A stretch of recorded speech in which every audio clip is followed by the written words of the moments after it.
Bendiciones, qué bueno poder saludarles, compartir con ustedes una vez más la transmisión con el propósito de compartir un tiempo de aprendizaje de la palabra del Señor.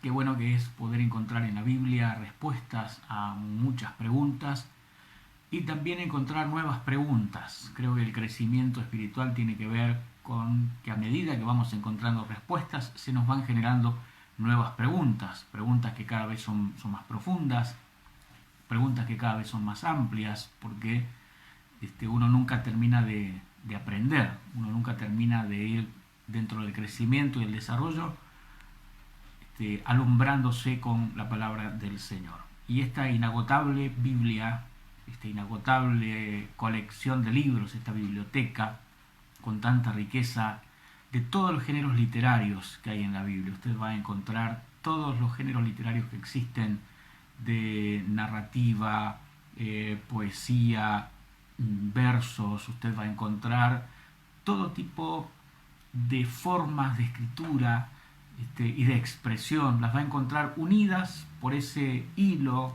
inspirador del Espíritu Santo, donde Cristo es la figura central, el Hijo de Dios, el mediador entre Dios y los hombres, el único camino, la verdad y la vida que nos conecta con el Padre. Cómo Dios se revela a través de su Hijo y cómo el Espíritu Santo nos revela a Cristo y al Padre, y cómo Cristo nos presenta al Espíritu Santo y lo pone en escena luego de Él partir para sentarse una vez más a la diestra del Padre allí en su gloria, para interceder siempre por nosotros. Y ese Espíritu Santo que quedó para estar con nosotros tan cercano y de la misma forma que Jesús estaba con sus 12 discípulos, así el Espíritu Santo está con su iglesia. Y es quien toma, como dijo Jesús, Él tomará de lo mío y os lo hará saber, como también dijo el Señor Jesús, que el Espíritu Santo nos guiaría a toda verdad y a toda justicia, y que el Espíritu Santo convencería al mundo de pecado, de justicia y de juicio. Esa actividad permanente del Espíritu de Dios, tomando como herramienta también las Escrituras para guiarnos a través de ella. Bien, el tema que habíamos compartido anteriormente, nos habíamos quedado dentro de esta serie del poder de la oración eficaz, habíamos quedado en el punto anterior que tenía que ver con las oraciones de agradecimiento. Decíamos que no todo es pedir, que también tenemos que ser personas agradecidas. Y hoy vamos a estar hablando sobre 3 puntos. Esta vez vamos a tener 3 puntos para mirar. Uno de ellos es la diferencia entre orar y clamar, que parecieran ser sinónimos, pero no lo son. El clamor tiene otra intensidad. El clamor tiene que ver con hablar con Dios, con dirigirnos a Dios, con pedirle a Dios, pero la intensidad del clamor es completamente diferente a la del ruego. Podríamos decir que el ruego es más, hasta físicamente más pasivo. La manera en la que uno se dirige a Dios en el ruego puede ser hasta más pasiva, puede ser más tranquila, más calma. El clamor es todo lo contrario, sin perder de vista el respeto al dirigirnos hacia Dios, pero el clamor tiene otra intensidad. El clamor rompe con esa calma, el temor es más expresivo y hasta le diría que físicamente es mucho más intenso, de manera que cuando Dios allí en el pasaje que nosotros lo tenemos como Jeremías 33:3 le dice a su profeta, clama a mí y yo te responderé, lo que está esperando de él es mucho más que un ruego, es mucho más que una oración pasiva, sino que está esperando un nivel de intensidad completamente diferente. El clamor tiene una intensidad mayor. El clamor es un estado más intenso de oración. Lo comparo yo con un pedido de extrema urgencia, con un grito de socorro al cielo. ¿Cómo podemos comparar el clamor o el ruego con el clamor y el ruego? Le diría que el ruego usted lo puede hacer por una persona que está atravesando por una situación de necesidad, que puede estar prolongada en el tiempo, puede ser familiar, puede ser de salud, puede ser laboral, y entonces usted presenta y ruega delante del Señor por esa persona, pero el clamor es como que a usted le acaban de llamar y le comunican que ha sucedido una tragedia, algo de emergencia. En ese momento es cuando usted clama, en ese momento usted clama con más intensidad. Vamos a ver algunos ejemplos en la Biblia. Éxodo capítulo 2, versículos 23 y 24, dice: aconteció que después de muchos días murió el rey de Egipto, y los hijos de Israel gemían a causa de la servidumbre y clamaron. Y subió a Dios el clamor de ellos con motivo de su servidumbre. Y oyó Dios el gemido de ellos y se acordó de su pacto con Abraham, Isaac y Jacob. En este caso, el clamor y el gemido fueron dos componentes de el tipo de oración que hizo Israel bajo la opresión y bajo la esclavitud. Era un grito desesperado de ayuda. Ellos clamaron desesperadamente a Dios pidiendo su auxilio. En este caso, el gemir y el clamor aparecen como sinónimos para graficar la intensidad del pedido de los israelitas que estaban esclavos en Egipto. En segundo libro de Crónicas, capítulo 6, versículo 19, Salomón está consagrando el templo y está colocándolo como un lugar hacia el que los ojos de los israelitas serían dirigidos. Pero él cuenta una situación muy particular. Dice que si en el caso de que fueran esparcidos y fueran perseguidos y fueran llevados lejos de su tierra por enemigos, y fueran conquistados y fueran arrancados de su tierra, ante esa situación extrema, de extrema angustia, ante esa situación tan violenta, dice: si ellos dirigieran sus ojos hacia este lugar y clamaran, tú mirarás, dice, a la oración de tu siervo y a su ruego, Jehová, para oír el clamor y la oración con que tu siervo ora delante de ti. Y luego pone también ese ejemplo de si fueran ellos esparcidos y desde allá miraran y clamaran, Dios les respondería. En el libro de Esther, capítulo 4, verso 1, allí también hay una urgencia, hay una necesidad muy urgente de clamar, porque estaba corriendo peligro todas las familias judías. Amán había logrado todo un complot para poder exterminar a los judíos, y fue terrible lo que tuvo que levantarse como clamor.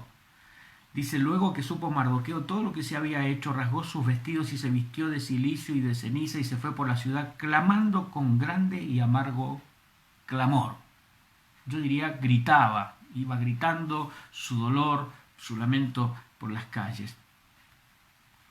En Jeremías 33:3 le decía: clama a mí y yo te responderé y te enseñaré cosas grandes y ocultas que tú no conoces. Es muy común usar ese pasaje para referirse a la oración en forma de ruego, pero en realidad la palabra clamor nos habla de otra intensidad, de un pedido de suma urgencia, es decir, es una emergencia el clamor. No puede tomarse un tiempo de espera como el ruego, que uno ruega y luego espera la respuesta de Dios. El clamor es: Señor, necesito ya, la situación es desesperante, dependemos de un milagro, tiene que ocurrir algo ahora.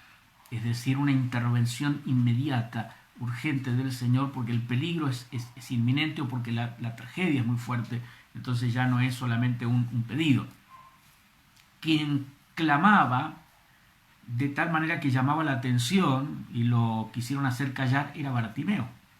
Bartimeo no se puso de rodillas a rogar en silencio, en voz baja, no hizo la oración como la que hizo Ana en el templo, cuando sus labios apenas se movían y no se escuchaba su voz. No, Bartimeo es un escándalo. En Marcos 10:46 dice: entonces vinieron a Jericó, y al salir de Jericó Jesús y sus discípulos y una gran multitud, Bartimeo el ciego estaba sentado junto al camino mendigando. Y oyendo que era Jesús Nazareno, comenzó a dar voces y a decir, comenzó a dar voces, es decir, comenzó a gritar. Ve que en el ruego uno no grita, en el ruego uno habla, en el ruego uno expone hasta en silencio o en voz muy baja su pedido y su oración al Señor. Pero en este caso el clamor es una cosa completamente diferente al ruego. A gran voz comenzó a decir: Jesús, hijo de David, ten misericordia de mí. Y muchos le reprendían para que callase, pero él clamaba mucho más. Ve que el clamor tiene que ver con un pedido mucho más intenso. Él gritaba más fuerte todavía: hijo de David, ten misericordia de mí.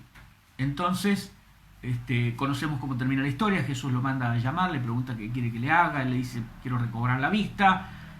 Recibe esa sanidad de parte del Señor. Pero el clamor de Bartimeo fue tan intenso, hizo tanto lío, tanto escándalo, llamó tanto la atención, que no podemos decir que era una oración de ruego silencioso, calmo, sino que desesperadamente. ¿Por qué? Porque era su oportunidad para recibir del Señor. Así que para nada fue pasiva la oración de Bartimeo. Fue un escándalo, digo lo que hizo, porque lo trataban de hacer callar y era peor todavía, más fuerte gritaba, y le funcionó. Recibió el milagro, recibió la sanidad de parte del Señor. Entonces hay momentos para orar, pero también hay momentos para clamar. Creo que esos momentos donde uno puede orar solo en algún lugar, que uno tenga la certeza de que no va a ser escuchado, es un momento muy bueno para clamar a Dios, clamar con intensidad, y no es porque Dios esté sordo y no nos vaya a escuchar, pero cuando la situación es apremiante, cuando la situación es urgente, entonces es un llamado de auxilio, es un llamado: Señor. Y realmente Bartimeo aprovechó muy bien su oportunidad, porque Jesús no volvió a pasar otra vez por allí. Es decir, que si Bartimeo no era sano ese día y a esa hora, hubiera muerto ciego, porque una semana después el Señor Jesús era crucificado. Es decir, no volvió a pasar otra vez el Señor por esta ciudad. Así es que aprovechó su oportunidad. No creo que él supiera que era la última oportunidad, pero sí supo que era una oportunidad. Uno nunca sabe cuándo es la última, pero uno debe saber que es una oportunidad. Cuando tenemos la posibilidad y la libertad de poder clamar a Dios con intensidad, ese clamor por una situación urgente, por un pedido urgente, por una emergencia del cielo, hay que aprovecharla, porque es otro tipo de intensidad. Esto es muy bueno cuando en las iglesias a veces se hacen esas vigilias de oración. Es un momento muy bueno para comenzar a clamar. No solamente la oración arrodillado y en silencio de cada uno, el momento del clamor intenso es un buen ejercicio de oración y de intercesión también.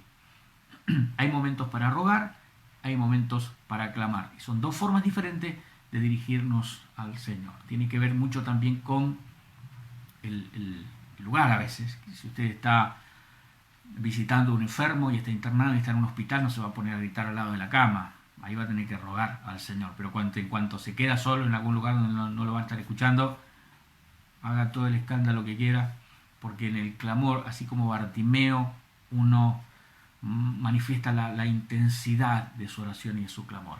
Las oraciones de Jesús eran tan intensas que dice la Biblia que él estaba orando en el Getsemaní y transpiraba el Señor. Dice que hasta como que sudaba sangre. Es impresionante esto. Ahora, el frío, quienes conocen el lugar y la geografía, dice que en la noche el frío era intensísimo, es decir, era mucho frío. Así que imagínense cómo sería la intensidad de la oración de Jesús, que transpiraba en la oración, con el frío que hacía, como si estuviera haciendo un ejercicio físico, pero la intensidad de la oración lo llevaba a ese punto. Otra de las cosas que me gustaría que veamos ahora durante esta enseñanza, vimos la diferencia entre ruego y clamor, es también la diferencia entre orar y rezar, que no es lo mismo. No es que nosotros le llamamos orar y en el catolicismo se le llama rezar y estamos hablando de la misma cosa. No estamos hablando de la misma cosa, así como ruego y clamor son diferentes, oración y rezo también son diferentes. La palabra rezar viene del término latino recitare, es decir un recitado, recitar. Cuando uno recita o hace un recitado, tiene que ver con un verso escrito, con un verso aprendido, con algo que uno lo puede repetir muchas veces porque es siempre las mismas palabras, no cambia, el rezo no cambia. Entonces se trata de dos palabras compuestas. Re, que viene de repetir, y citar, que viene de repetir una cita. Eso es un rezo, la repetición de una cita. Es un recitado. ¿Por qué no rezamos nosotros? Porque Jesús nos habló de no hacer repeticiones en nuestras oraciones, es decir, que no recemos. De hecho, Jesús nos ha dicho que no recemos, sino que oremos. ¿Dónde dice Jesús que no recemos? Mateo capítulo 6, versículo 7 dice, y orando, yo sé que no dice rezando, y orando, no uséis vanas repeticiones como los gentiles que piensan que por su palabrería serán oídos. Los rezos o los recitados a los dioses griegos que tenían los gentiles eran enseñados y aprendidos de memoria y se repetían con una letanía. Usted recordará, si tuvo la oportunidad de ver los videos anteriores sobre liberación espiritual, las 3 enseñanzas acerca de yoga, donde hablamos de que una de las prácticas dentro de yoga es el recitar un mantra, que era como un verso aprendido y que se lo podía decir un montón de veces, y que, por ejemplo, la secta Hare Krishna repetía el mantra hacia Hare Krishna más de 700 veces por día. Es decir, nunca pueden decirle lo que quisieran decirle porque están atados a repetir siempre lo mismo. Imagínense si en nuestra comunicación cotidiana con las personas que hablamos siempre nos decimos las mismas cosas porque ya las tenemos escritas. Y cada vez que nos dirigimos a esa persona le repetimos lo mismo, todas las veces. Nunca le vamos a poder pedir específicamente nada, no le vamos a poder contar nada, no vamos a poder enterarnos de nada, porque todos nos estamos basando en algo que escribimos. Por eso es que los rezos no son efectivos. Si cuando vamos a hablar con Dios, todo lo que tenemos para decir es 10 veces Padre nuestro que estás en los cielos, santificado sea tu nombre, y nos levantamos de allí y lo que queríamos era pedirle el milagro para alguien que esté enfermo, si lo que queríamos era pedirle que nos ayude a entender su palabra, si lo que queríamos era pedirle por alguna otra cosa, pues si no aparece en el rezo no se lo pedimos. Entonces la oración tiene que ver con el orar, es hablar, el rezar es recitar, decir algo que ya ha sido determinado o escrito. Pero la oración es espontánea, la oración es natural, la oración tiene que ver con el hablar y el contarle, el decirle o el pedirle a Dios con nuestras propias palabras, sin que nadie nos escriba lo que le tenemos que decir. Bien, entonces el Señor dice que las repeticiones son palabrerías vanas. ¿Por qué vanas? Porque no nos ayudan a pedir realmente lo que nosotros quisiéramos pedirle.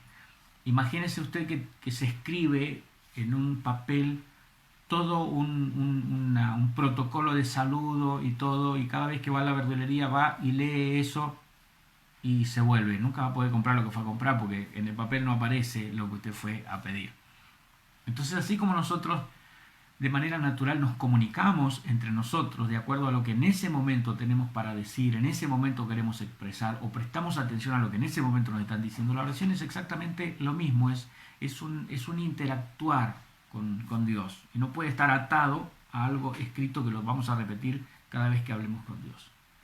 Bien, la oración entonces es una comunicación espontánea, sincera, las palabras son de acuerdo a lo que necesitamos o sentimos en ese momento. El tercer punto que deseo compartir con ustedes es acerca de la alabanza en la oración. El libro que escribí sobre los 5 pasos de la oración eficaz, ordené la oración en 5 etapas, en 5 momentos, lo que nos va a ayudar a extendernos en el tiempo de la oración. ¿Se acuerdan cuando comenzamos en Lucas 18 este tema de la oración, que hablamos que la oración es una necesidad, y luego que la Biblia nos cuenta que Jesús pasaba toda la noche orando? ¿Cómo hacía Jesús para que no se le acabara la oración? ¿Cómo hacía Jesús para no quedarse sin palabras? ¿Cómo hacemos nosotros para que no se nos acabe la oración y ya no sé qué más decir? Bien, si nosotros pensamos que la oración es solamente pedir, en algún momento se te va a acabar la lista de pedidos. Y si solo orás para pedir, cuando se te acabe la lista, se acabó la oración. Entonces, ¿cómo nos ordenamos en el tiempo? En este libro de los 5 pasos de la oración eficaz, ordené la oración con el primer paso, que es el ruego, que es lo primero que aprendimos. El ruego. Comenzamos la oración rogando a Dios. El segundo paso de la oración, porque no es todo pedir, es agradecer. Después que le hemos pedido, comenzamos, nos tomamos un tiempo dentro de la misma oración, dentro del mismo periodo de oración. Termina nuestro momento de pedidos, nos quedamos ahí y comenzamos a agradecer. Eso nos va a llevar un tiempo más de oración. Es decir que, como decía recién, si solo pido, se me acabó la lista, se me acabó la oración. Pero si yo entiendo que además de pedir puedo agradecer, mi oración continúa. No se corta cuando se termina la petición, continúa con el agradecimiento. ¿Y qué pasa cuando agradecemos a Dios? Cuando comenzamos a agradecer a Dios, nuestro espíritu recuerda y nuestra alma recuerda, como dice el Salmo 103, no se olvida de ninguno de sus beneficios. Entonces la gratitud nos lleva ¿a qué? Nos lleva a comenzar a alabar a Dios. Así que el tercer paso en la oración, en ese tiempo de la oración eficaz, primero el ruego, segundo el agradecimiento, y luego entramos en un tiempo de alabanza. Porque al ir agradeciendo a Dios, ¿qué es lo que sucede? Que somos maravillados por lo que Dios ha hecho. Tenemos tantas cosas para agradecer, entonces entramos en el tercer tiempo de la oración, que es el tiempo de la alabanza. Pedimos y nos quedamos allí para agradecer. Terminamos de agradecer, nos quedamos allí para comenzar a alabar. Y ya cuando entramos en ese tercer periodo de oración, te vas a dar cuenta que tu oración comienza a durar un poco más de tiempo. Ya no son los primeros minutos que se te acabó la lista y te levantaste y te fuiste. Te quedaste para agradecer, eso te llevó un tiempo más de oración. Terminaste de agradecer, comenzaste a alabar a Dios y eso te lleva un tiempo más de oración. Que en definitiva la idea no es quedarte solamente para cumplir un periodo de un tiempo, sino ordenarnos en la oración para que el tiempo de oración pueda ser un poco más enriquecido, no solo en cantidad, sino en la calidad de la oración. Bien, ¿qué es alabar? La diferencia entre la alabanza y la adoración es que cuando alabamos reconocemos las virtudes de Dios y le alabamos por las cosas que Él hace. Destacamos las cualidades, las cosas que Dios nos ha entregado, las cosas que Dios ha hecho. Entonces, después de agradecer, estamos en un ambiente listo para la alabanza, porque la gratitud nos lleva a la alabanza. La diferencia, entonces, decía, entre alabanza y adoración es que la alabanza destaca lo que Dios hace. La alabanza surge espontáneamente ante los milagros de Dios. Dios merece alabanza por sus obras. En primer libro de Crónicas 16, versículos 8 y 9, dice: alabad a Jehová, invocad su nombre, dad a conocer en los pueblos sus obras, cantad a él, cantadle salmo, hablad de todas sus maravillas. Ve que la alabanza es hablar de las cosas que Dios hace, hablar de las maravillas de Dios. Después dice el Salmo 78:4, dice: no las encubriremos a sus hijos, contando a la generación venidera las alabanzas de Jehová y su potencia y las maravillas que hizo. Alabar a Dios es expresar en voz alta y con júbilo y alegría nuestra admiración por lo que Dios hace. En Hechos, capítulo 11, versículos 17 y 18, mira lo que dice. Entonces, oídas estas cosas, callaron y glorificaron a Dios diciendo: de manera que también a los gentiles ha dado Dios arrepentimiento para vida. Esto cuando Pedro va y le cuenta a los demás apóstoles la experiencia que él había tenido en la casa de Cornelio, un romano que lo recibió a Pedro, y Pedro fue a la casa de una familia y familiares y amigos y vecinos que no eran judíos. Y cuando Pedro estaba hablando acerca de Jesús y predicándoles acerca de Jesús, el Espíritu Santo vino sobre ellos y los llenó, de manera tal que él tuvo que interrumpir su prédica y ser testigo de lo que el Espíritu Santo estaba haciendo en esa casa. Entonces, cuando él va y cuenta que también sobre los gentiles había venido el Espíritu Santo, se maravillaron todos y dijeron: de manera que también a los gentiles ha dado Dios arrepentimiento para vida. que pensaban que no, que solamente los judíos podían ser salvos. El Salmo 30, versículos 11 y 12 dice: has cambiado mi lamento en baile, desataste mi cilicio y me ceñiste de alegría. Por tanto, a ti cantaré, gloria mía, y no estaré callado. Jehová Dios mío, te alabaré para siempre. ¿Por qué? Por lo que has hecho en mí. Por eso le decía, cuando uno toma un tiempo para agradecer, al ser consciente de lo que Dios ha hecho en uno, necesariamente uno tiene que ser derivado o dirigido hacia la alabanza. Has cambiado mi lamento en baile, desataste mi cilicio y me ceñiste de alegría. Cambiaste mi estado de ánimo. Me has traído libertad, me has traído liberación.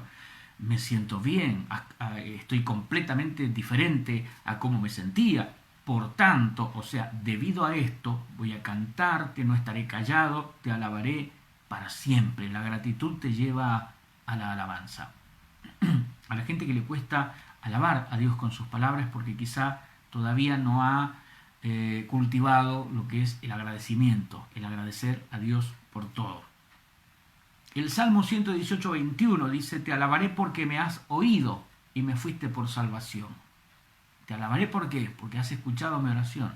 Entonces cuando nosotros oramos o clamamos a Dios y Dios nos responde y nos escucha, la respuesta es también la alabanza. Te alabo porque me has oído, te alabo porque me escuchaste y te alabo porque me fuiste por salvación. Es decir, reconocer que sin su ayuda, sin su poder, sin su gracia en favor de nuestra vida, no nos hubiera sido posible.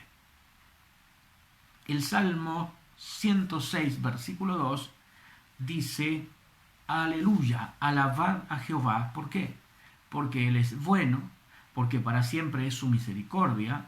Y después dice: ¿quién expresará las poderosas obras de Jehová? ¿Quién contará sus alabanzas? ¿Ve? Alabar a Dios tiene que ver con el reconocer las cosas que Dios hace. El ser impactados, el ser maravillados con Dios nos lleva a alabar a Dios por lo que Él ha hecho. Agradezco a quienes se están conectando y a quienes me aparecen allí que me están viendo. Es una bendición contar con ustedes, con hermanos, hermanas, pastores, pastoras, amigos, familia. Es una bendición saber que ustedes están allí y muchos de ustedes compartiendo en su propio Facebook lo que están viendo en este video. Muchas gracias por eso. Bien, alabamos a Dios, ¿por qué más? Por su palabra. El Salmo 56, versículos 4, 10 y 11 dice: en Dios alabaré su palabra. Alabo a Dios por la palabra, porque es eterna, porque es poderosa, porque es perfecta, porque purifica, porque sana, porque nos abre la cabeza, nos amplía la visión, nos saca de la oscuridad, nos saca del engaño, nos saca del error. Alabo a Dios por su palabra. En Dios he confiado, sigue diciendo el Salmo, no temeré. ¿Qué puede hacerme el hombre? En Dios alabaré su palabra, dice otra vez, y después lo repite: en Jehová su palabra alabaré. En Dios he confiado, no temeré, repite otra vez, ¿qué puede hacerme el hombre? Es decir, entre el temor y confiar en Dios y alabar por lo que dice su palabra, tomo la mejor decisión. Renuncio al temor y voy a alabar a Dios por su palabra. Alabo también a Dios por sus dones, por lo que Él revela, por lo que Él expresa. ¿Se acuerdan que hablábamos sobre la gratitud en la clase anterior? Bueno, el apóstol Pablo le escribe a los Corintios y dice: ¿de qué te jactas como si lo que tienes no lo hubieras recibido? ¿Por qué te jactas como si lo que tienes no lo hubieras recibido? Uno no puede jactarse de ninguna manera de lo que tiene, de lo que puede, de lo que hace o de lo que sabe, porque todo eso es recibido. Los dones, nadie puede jactarse de los dones del Señor porque son dones, son regalos, son herramientas de Dios en la vida de la persona. Fíjese lo que dice en el Salmo 113. Vamos a Daniel primero, Daniel 2.23. Mire lo que dice Daniel: a ti, oh Dios de mis padres, te doy gracias y te alabo. ¿Por qué? Porque me has dado sabiduría y fuerza, y ahora me has revelado lo que te pedimos, pues nos has dado a conocer el asunto del rey. Fíjese que Daniel no se jactó por la revelación que recibió de los asuntos del rey. El rey, que había tenido un sueño que lo dejó preocupado, y llamó a todos los adivinos del reino para que vinieran y le dijeran qué había soñado y qué significaba ese sueño, y ninguno se lo podía decir. Entonces, pena de muerte para todo el mundo, porque como que no le servía a nadie ahí de los asesores que tenía. Daniel se entera de esto, se mete en ayuno, se mete en oración con los otros jóvenes hebreos que estaban junto con él, temerosos de Dios. Dios le revela a Daniel, Daniel se presenta delante del rey y le cuenta no solo lo que significaba el sueño, no solo lo que soñó, sino hasta lo que estaba pensando antes de dormirse. Mire lo maravilloso que es Dios. Le reveló mucho más de lo que el rey había pedido. El rey solo quería que le dijeran qué soñé y qué significa. Daniel le dijo qué soñó, qué significa y qué estaba pensando antes de dormirse. Qué capo que es Daniel, no, Dios le reveló eso. Por eso Daniel no se jacta de haber tenido esa revelación. No andaba caminando con arrogancia de yo lo sé todo. No, dice, a ti, oh Dios de mis padres, te doy gracias y te alabo, porque me has dado sabiduría y fuerza, y ahora me has revelado lo que te pedimos, pues nos has dado a conocer el asunto del rey. Sabía Daniel que él no era tan inteligente para saber una cosa así, que no tenía ninguna capacidad humana para saber una cosa así, que la única forma de que él supiera eso que él sabía y tener esa revelación que él tuvo era por la gracia de Dios, por el favor de Dios. Entonces, qué importante que es el reconocer y el alabar a Dios permanentemente. Cualquier cosa que tengas la capacidad de hacer, que Dios te haya dado la habilidad para hacer, el conocimiento que hayas adquirido, la experiencia que hayas alcanzado, los logros que puedas haber tenido, nunca te olvides de alabar a Dios y reconocer que eso que recibiste no lo tenías hasta que lo recibiste. Es interesante ese aspecto. El Salmo 113, versículos 1 al 4, dice: alabad siervos de Jehová, alabad el nombre de Jehová, sea el nombre de Jehová bendito desde ahora y para siempre, desde el nacimiento del sol hasta donde se pone, es decir, de un extremo a otro de la tierra. Sea alabado el nombre de Jehová, excelso sobre todas las naciones, sobre los cielos su gloria. Sobre los cielos su gloria. La alabanza a Dios, este no es un estudio sobre música y alabanza y adoración, pero como estamos hablando de la oración de gratitud, permítame abrir este paréntesis acerca de la alabanza. ¿Cómo clasificamos nosotros cuando vamos a cantar en los cultos de la iglesia las alabanzas? ¿Qué es alabanza? Anteriormente se clasificaban las alabanzas y las adoraciones por el ritmo, es decir, si era rápida era alabanza, si era lenta era adoración. Bien, no es la manera más práctica ni la más efectiva. No tiene que ver con el ritmo, sino con lo que dice, con el contenido de lo que dice. Entonces, cuando vamos a cantar alabanzas a Dios, es alabanzas a Dios. En las alabanzas a Dios yo no le hablo al diablo. En las alabanzas a Dios yo no hablo de mí mismo, no cuento de mí mismo, no exalto ninguna cuestión mía, sino que la alabanza a Dios es alabarlo a Él, el reconocer. Imagínese usted que usted va y se sienta a un restaurante y come una buena comida. Y usted dice, bien, voy a alabar al mozo, al cocinero que preparó esta comida. Y en lugar de usted de ponerse a hablar de lo bueno que cocinó el otro, empieza a hablar de lo bueno que es usted comiendo. ¿Y dónde quedó la alabanza para el cocinero? Si el reconocimiento al cocinero, ¿dónde quedó? Esto es como ir a un cumpleaños y llevar un regalo para uno mismo y no para el que cumple años. Entonces la alabanza no tiene que ver con hablar de lo que uno puede hacer.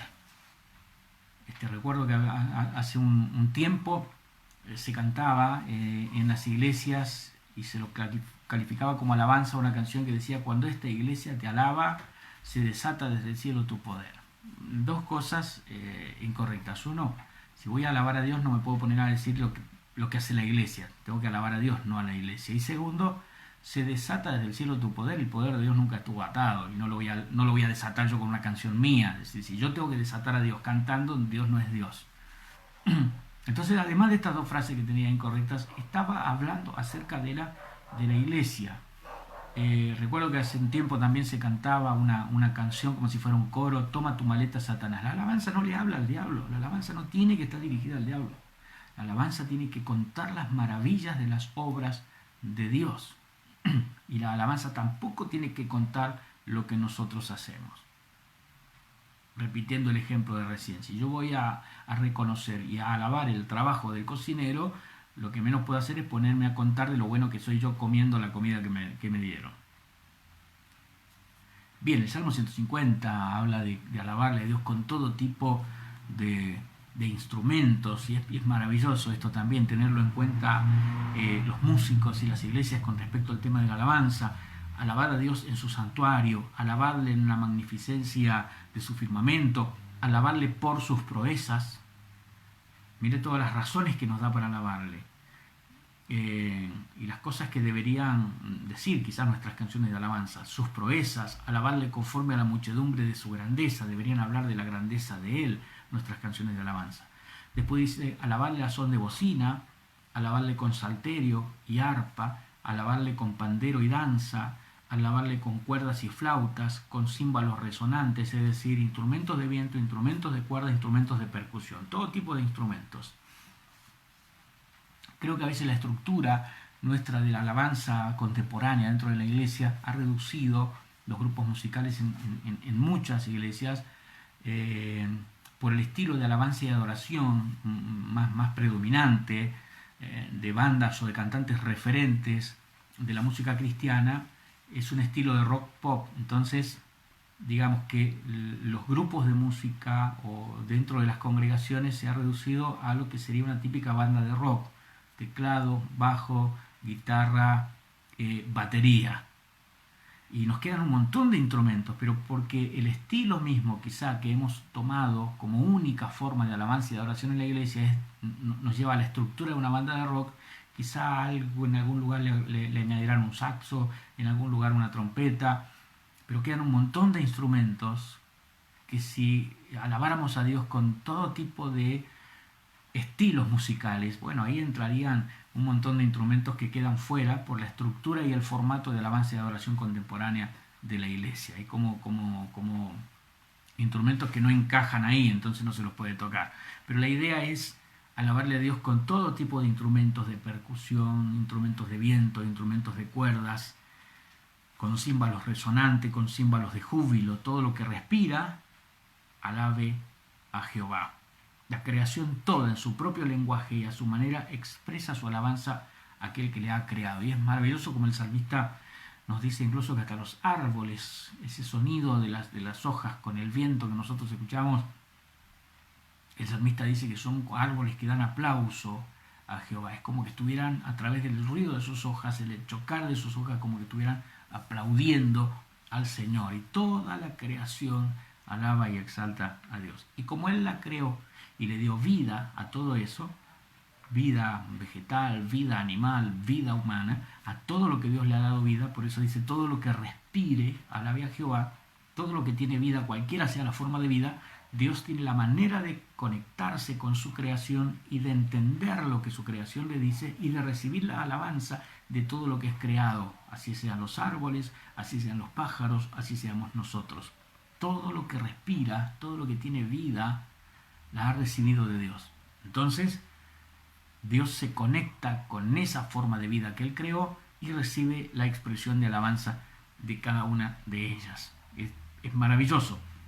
El Salmo 148, mira el Salmo 148, dice: alabad a Jehová desde los cielos, alabarle en las alturas, alabarle, y comienza a enumerar, vosotros todos sus ángeles, alabarle vosotros todos sus ejércitos, alabarle sol y luna, alabarle vosotras todas lucientes estrellas, alabarle cielos de los cielos y las aguas que están sobre los cielos, alaben el nombre de Jehová, porque Él mandó y fueron creados, los hizo ser eternamente y para siempre, les puso ley que no será quebrantada, alabad a Jehová desde la tierra, los monstruos marinos y todos los abismos, seres en las profundidades de los océanos que nunca vimos y quizás jamás veremos, que existen, son formas de vida que Dios creó y que se expresan a Dios también en alabanza, y Dios les entiende porque les dio un lenguaje para que se comuniquen con Él y lo alaben.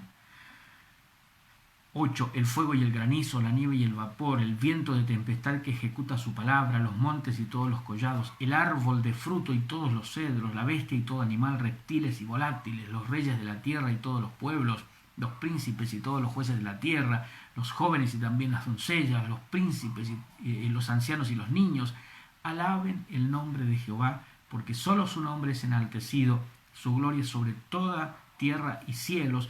Él ha exaltado el poderío de su pueblo, alábenle todos sus santos, los hijos de Israel, el pueblo a él cercano. Aleluya. Maravilloso esto.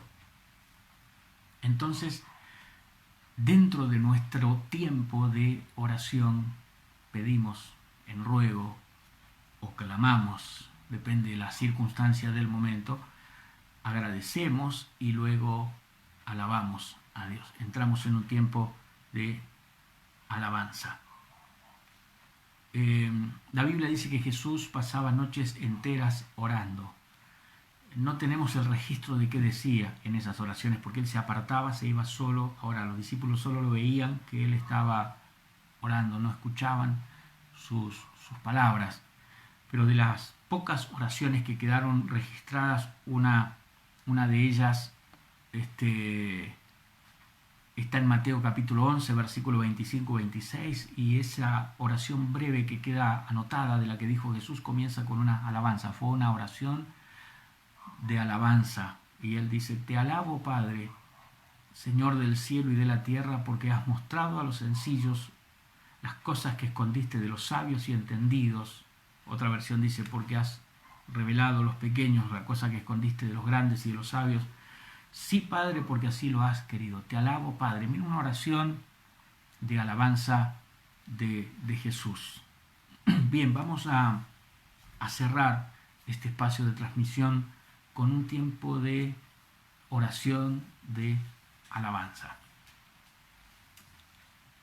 Admiro a aquellos que pueden cantar y tocar un instrumento. Pudiera hacerlo, estaría buenísimo para cerrar esto cantando, pero no quiero arruinar la transmisión cantando. Pero sí vamos a tener un tiempo de oración de alabanza. Y yo voy a comenzar aquí, y como le digo siempre, aunque termine el video, aunque termine la transmisión, no significa que usted tiene que quedarse callado allí en su casa. Usted puede seguir, continuar fluyendo allí, agradando, alabando al Señor, caminando por su casa, levantando sus manos, alabando a Dios, y si lo puede hacer en voz alta, mejor todavía. Si sabe cantar algo, cante. Sabe tocar un instrumento y lo tiene allí, pues hágalo. Pero no detenga su alabanza cuando se pare este video. Vamos a alabar a Dios. No le vamos a pedir en esta oración. Esta es para alabar al Señor. Padre precioso, Dios, qué bueno que es el pensar, Señor, en tus maravillas y en cómo tu buena mano ha estado en favor de nosotros.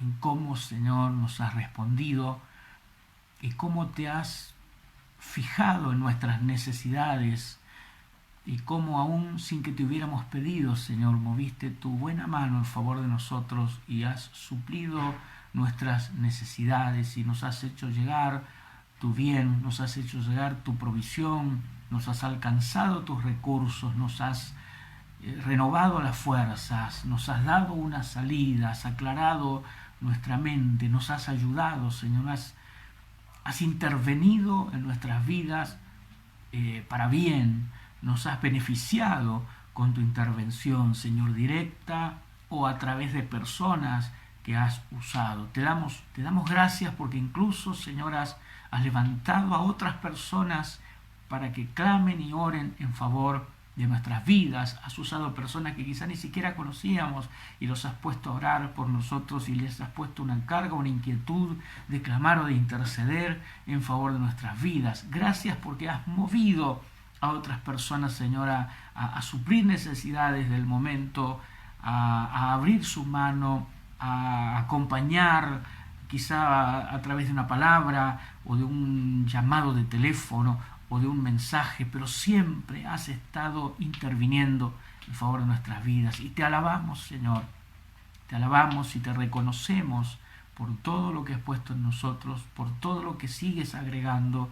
Gracias, Señor, por lo que nos has enseñado, por las personas que usaste para enseñarnos y para formarnos, por todo lo que estás usando para prepararnos. Te alabamos, Señor, porque grandes son tus maravillas. Nos unimos al resto de la creación, nos unimos a todo ser vivo, Señor, que de diferentes lenguajes y maneras de expresión te alaban. Nos unimos a toda la creación del universo, nos unimos a la alabanza permanente de tus ángeles y de los seres vivientes que rodean tu trono.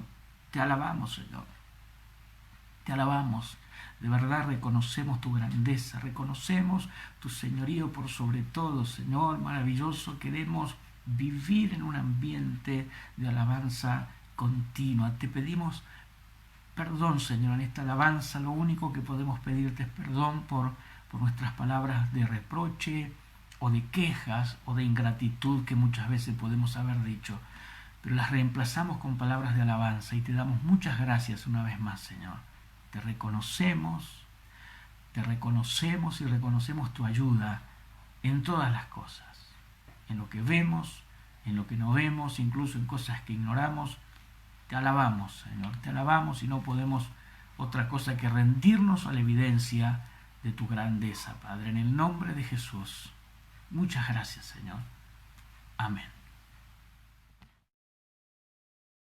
Lo bueno de que queden registrados estos estudios es que usted los puede ver en más de una oportunidad, verlos, reverlos, repasarlos, detenerlos, volver otra vez.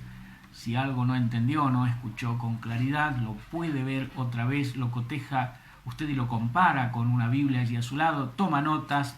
Es decir, es muy bueno que quede registrado esto porque a uno le sirve para ir verificando luego si las cosas que se están enseñando y predicando son realmente basadas en la Biblia.